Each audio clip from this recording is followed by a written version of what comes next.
Let's say that you can't make payments. What happens then?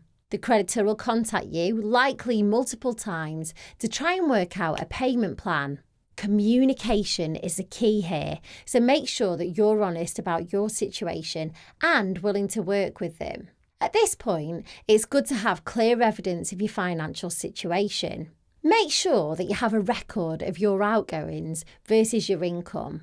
Have it on an income and expenditure form so that you're in a position where you can prove that you can't afford the payments. Throughout this process, it's vital to focus on your needs and your family's well-being. Prioritise having a roof over your head, food on the table, and taking care of your loved ones. To make this a smoother journey, consider seeking professional advice from a debt advisor or a financial counsellor.